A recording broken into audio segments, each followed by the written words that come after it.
Good morning, Mr. Paredes. You were charged with tampering with a government record with intent to make it genuine. Is that right? I'm sorry. Say it one more time, Judge. I missed what you said. You're charged with tampering with a government record. You are facing up to 6 months in jail and or a $2,000 fine. We are going to do probable cause. You have the right to remain silent. Anything you say can or will be used against you. You have the right to have an attorney present.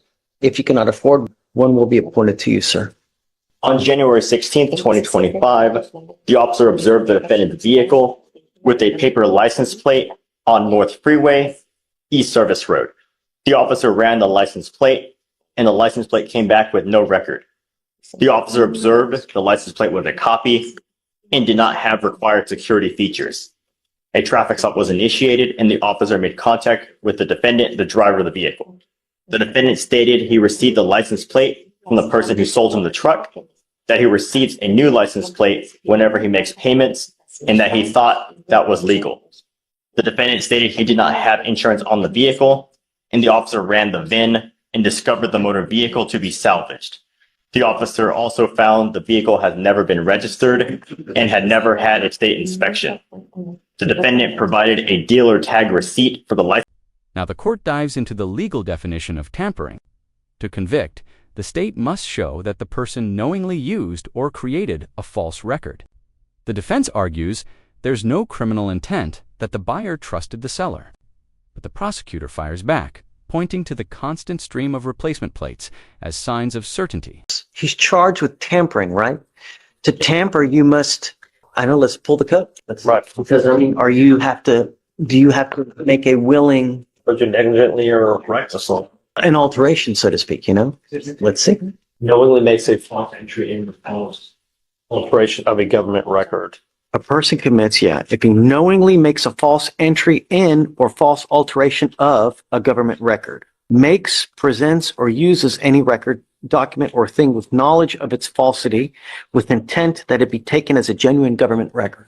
Your Honor, I think that is what they're probably relying on in this case. if I may, as the information alleges, it's subsection 6 where it possesses a governmental record with knowledge that it was obtained unlawfully. So, Well, he doesn't know it was intended lawfully, even from. Well, hold on.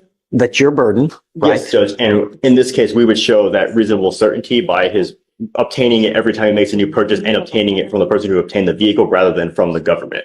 So it would be through that. When I go buy a new car, though, they give me a tag. You know what I mean? So at some point, yes, you're supposed to get something like a plate from a state, from the state authority, right? They give you the license plate, but here, They give you the paper plate, and you assume that they're going to.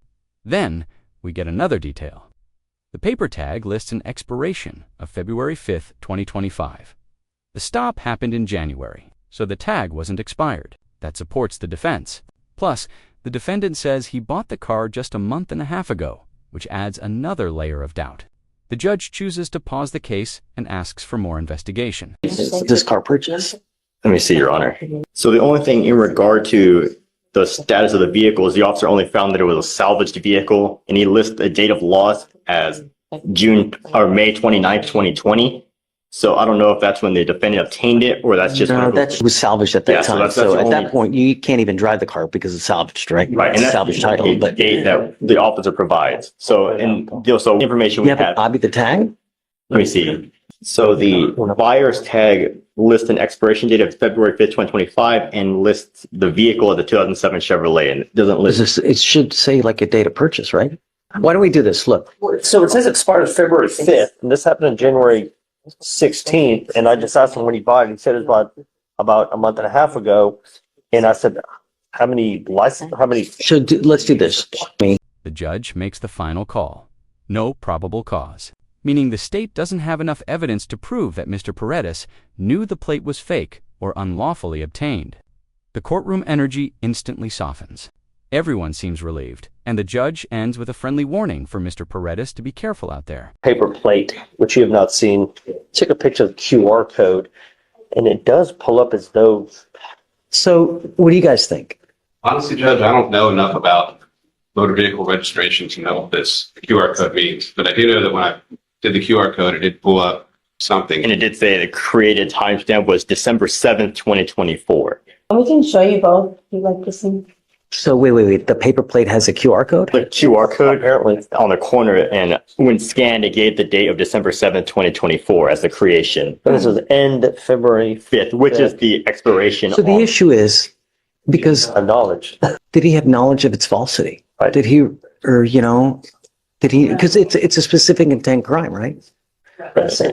And after Googling what a paper plate does look like, it looks exactly like it's supposed to. It's a little wrinkled, but that doesn't really All right, matter. so I'm going to find no probable cause then. You can judge. All right, guys. All right. Okay. Thanks, Marcos. Thank you.